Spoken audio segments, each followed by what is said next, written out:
Hey, buddy. Can you Hey, hear me? yep. You know what I was just thinking? If How awesome you are. yeah, Austin, if you while you're peeing, someone would have stolen your phone, and I would have got 2 podcasts out of this. That would have been cool. That would have been so, awesome. so who are you? What's your name? What do Yeah. you like to do? Yeah. But Do you look in the mirror? Do you have your house in order? let's review, shall we? But Yeah. what I was gonna ask you, because you're touching on the subject, do you think you can teach mental toughness? Do you think you could coach it? Mm, yeah. I mean, because I don't, I guess when people say like that, like mental toughness, I also think because I come from strength and conditioning, and I think sometimes when you look at trainers, doctors, moms, or certain people, and you say something like, "Yeah, we're going to teach the squat. We're going to do squat," and it might be after like rehab, or it might just be like a fresh kid and they've never trained before.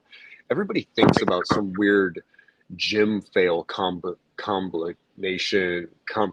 or whatever they get off YouTube, where they see like some scrawny kid trying to put 600 pounds in their back and they just fall and break everything.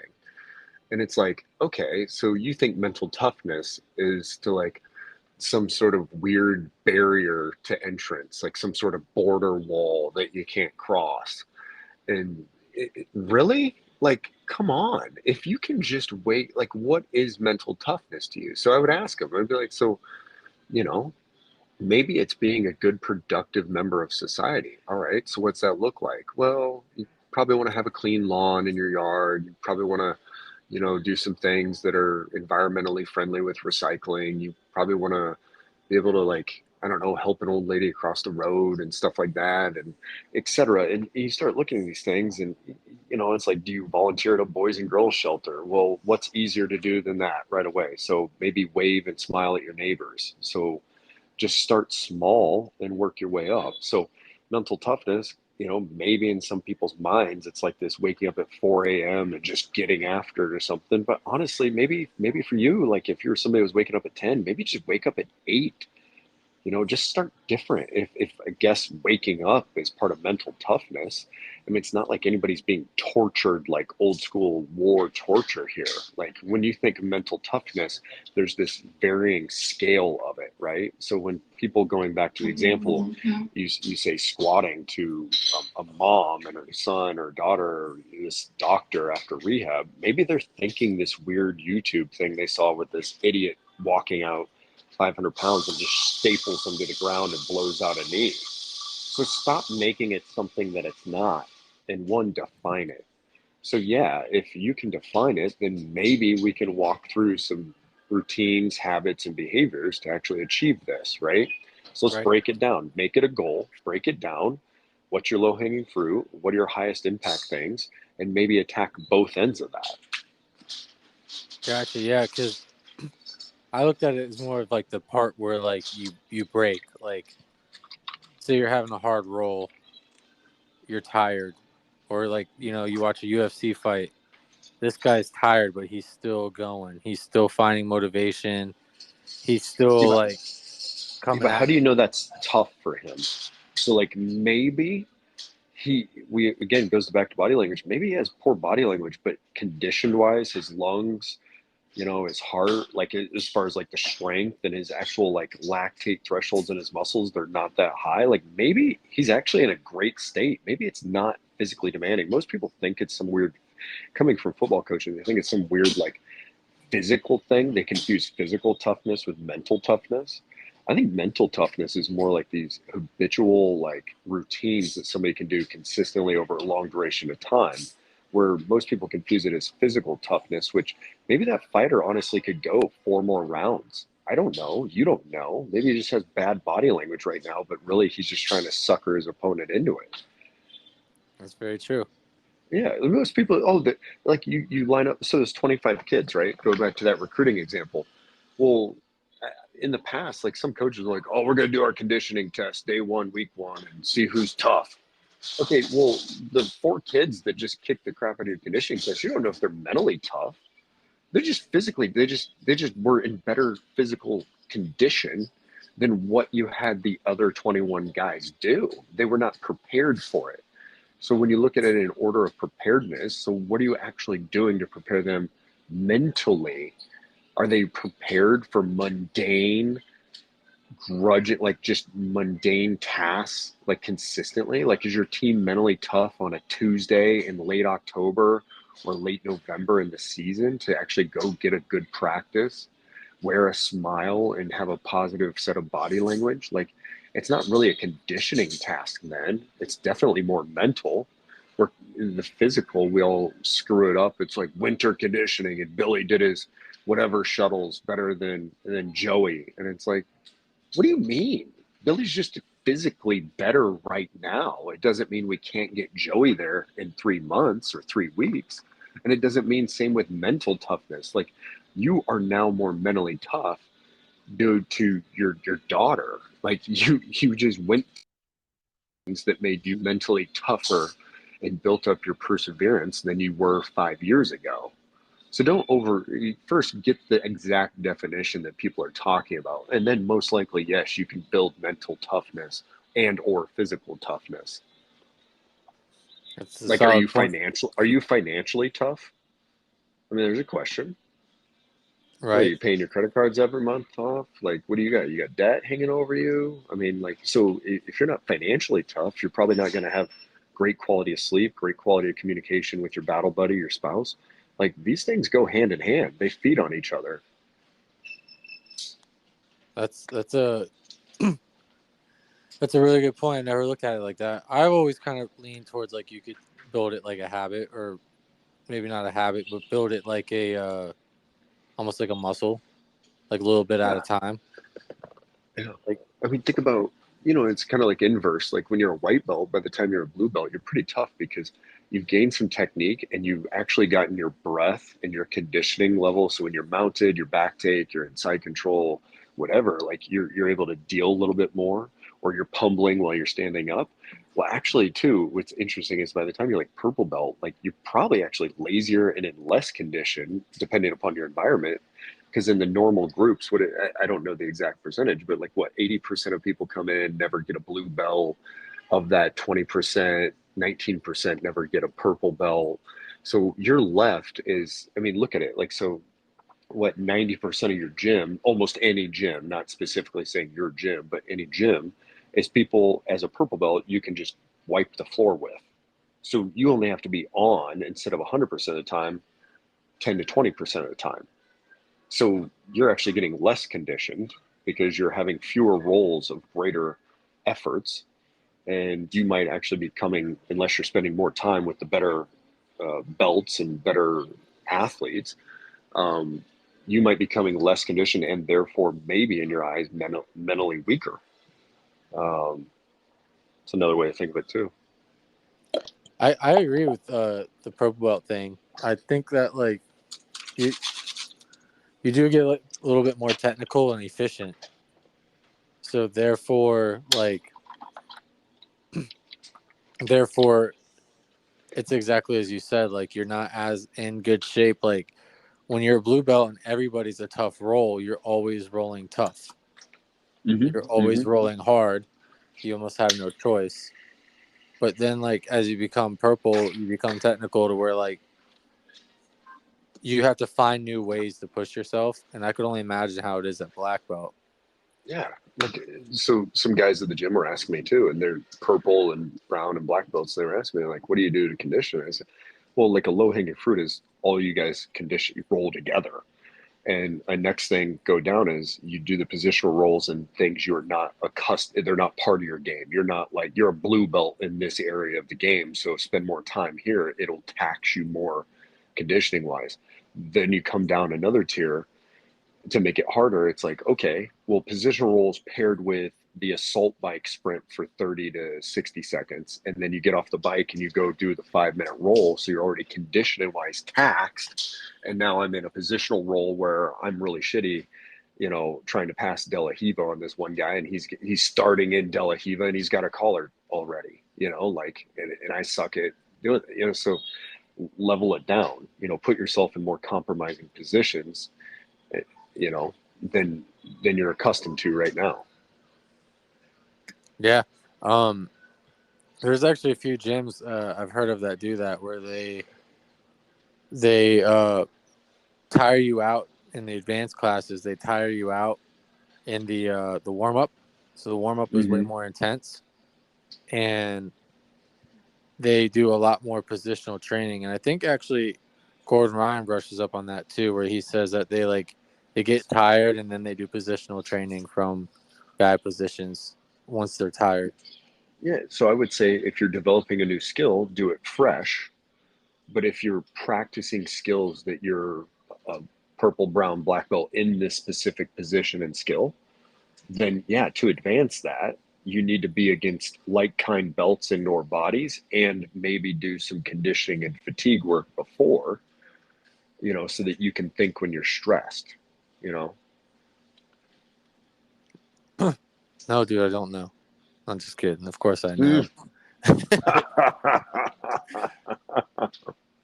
Yeah, You're and that's why like sometimes you can see like it's crazy too, because like I'll even at this point see like the black belts roll or a black belt roll with like half the class, mhm.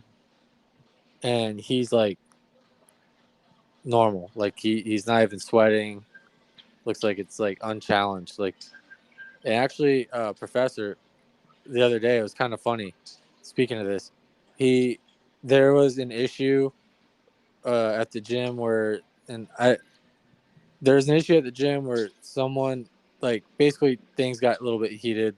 One guy was pushing pretty hard on another black belt, Cool. and yeah, and he's been pushing hard lately. He's working his ass off. He's trying to impress and push himself, which is great. But it just ended up in like a one of them situations where like there was a move or a scramble that kind of went wrong. He got hurt, and out of Ah, that initial frustration, he kind of flipped out on the guy he went against. Professor's like, "Hey, that guy's a black belt. You got to respect him." And the black belt kept mhm. his cool. He emotionally and physically kept his cool about himself, which was great, and was apologetic. But the guy, in his seeing red anger, was like, you know, it was kind of it made an ordeal. Like, it was kind of a dickhead. Like, he was kind of letting the anger get the best of him. And then after everything somewhat cooled off, Professor was like, kind of told the class to circle up. Let's have a talk. And hey, I saw the whole thing. He didn't intentionally try to hurt you. You've been pushing Yeah. hard, man. You've been pushing hard on everybody, and they're not gonna let you. And it was kind of cool because in explaining that, and this is kind of what I missed about Professor being around. He like he in explaining that, he broke down like and it was a good perspective. You're gonna push hard, and you've been pushing hard on everybody. He goes, you go hard against somebody around your level, you're probably going to get a really good roll. Like, nobody's going to let you bulldoze over them. So Yeah. you're going to get pushed back. The harder you push, the more pushback you're going to get. Mhm. So, and he goes, now you go against a black belt. Well, he's not going to let you kick his ass. So anything you throw at him, he's going to throw at least that back at you. Yeah. Probably, if not, probably worse. And then, um, he went into talking about, like, you guys can push on me, I don't care. And basically low key saying, like, I can handle it, and Mhm. I can direct it and handle it and play with it, and we can both be fine and safe. And he goes, but you got to realize, like, the harder you're pushing on people and the lower level they are, the more unsafe you're being. And you can't really push hard on somebody who's like that far above you and expect that just out of, I don't know, like, explosive energy, you're going to beat them and it's going to turn out good for you. Like, they have more experience. They might turn around and bite you in the ass. Yeah, they'll put you in your place. I mean, it's like the same as a young man trying to push out his father. Like, it's eventually like, dad's going to put you in your place. You're 14, you're 17, and you think you got some shit in your neck. Well, historically, the old man's going to let you know, humble you. And so I think a thing with that too is another perspective is legs and or this other black belt. have already been to where this other brown belt or whoever you're talking about has been. So they are comfortable treading water in that space, and it's not unfamiliar to them. So a way of in developing mental toughness is put people in situations that they have to be prepared for. Prepare them for fourth and inches, prepare them for the fourth quarter mentally, put them in situations of going into the red zone to win the game winning touchdown or field goal. Same with any other skill or competitive aspect. Same with, um, you know, having your 6 month emergency fund. Well, why do you have that? Yeah. I mean, have you experienced recessions? Have you experienced job losses? Have you experienced traumatic health crises? Like, are you prepared for them? And so sometimes, even without, this is why reading's powerful. Sometimes a great knowledge builder is your failures. Sometimes an easier one is to continuously learn how others failed and learn from their experiences so that you can already experience that without the pain. Therefore, you can get past those moments quicker. Most likely, coming from where Legs has come from or this other black belt, it takes in that 5, 10, 15 years to achieve what you've done. You've already had those moments, those special emotional moments from the blue belt going crazy and thinking he's a world class MMA fighter when really he's just like kind of a misguided youth or some shit. And maybe you're better at the third or 10th time you've handled somebody in these situations. You're pretty good at neutralizing the situation. And then you use it as a teachable moment for the purple belt and the blue belts and white belts. Like, hey, you know, we all need these moments, but it's easier for us to learn from others' mistakes than our own, even though we will all eventually have our own mistakes. So keep learning. Always keep learning. Hey, Coach, I gotta bounce. Yeah, you do. I'm getting past there goes my whole 12-day routine we were talking about earlier. Coach, do it tomorrow. Get it going. I could always start tomorrow. That's a good point. Well, you start now, and then you just remember, you're like, hey, plan it out. Get your calendar, print it out, and they're like, okay, here's where I'm going to do adult weeks. This is what I'm calling them. Because you can get your calendar and you can kind of look at it and go, oh, yeah, we have the family reunion, or dad wants to do the cookout, or hey, that's the 4th of July, Labor Day week. Like, obviously, I'm not going to, things are going to come up then. Well, all those other weekends that are boring and normal, air quotes, don't need to label them, but maybe just try to adult more on those weekends. And I use that term to kind of be a little cynical, but also like a little like sarcastic and humorous at the same way. Yeah, I mean, and I think you're the one who said it too. Like, don't feel like it's a little bit cynical, but don't feel like you have to make every barbecue. Yeah. Like if every weekend is a kid's birthday or someone's little Timmy's birthday party, and like you'd love to make it, but it just throws your whole routine off every weekend because there's something new. Don't feel obligated to go. I think that's smart. You say respect, little Timmy, but I'm going places. But hey, man, thanks for doing this, bro. You gotta fucking get whatever booster you need or time you need and come over and hit the gym. We got hella black belts in here right now, and it's turning up. And I got my buddy's moving back, and he's another beast black belt, and it's time to catch these hands, bro. It's time to see what they be teaching you overseas there. Coach, I'm pretty sure I'll do an excellent job at not threatening anybody and not hurting anybody's feelings by how ill-advanced I am. I am. They actually gave me a new belt. I'm an off-shade white. I'm at like an egg color white belt now. So I've been. I'm actually demoted. That's awesome. And you just come back stronger. That's all. You failed. Wait, so you're telling me you failed backwards? That's right. I'm failing forward backwards. Failing forward backwards quicker. That's right, brother. Only you son of a bitch. Hey, thanks for doing this, bro. Love you, man. Thanks for everything, and we'll talk soon. Same, brother. Have a great night. You too. I think the podcast is fucking sick. If you're listening to it and you're like, I don't know if I want to listen to the next episode of this podcast. You're probably a bitch ass. You need to listen to the next episode of this podcast and keep listening to it. Because my friends down here are trying to make shit happen. And we're That's going to make some shit happen.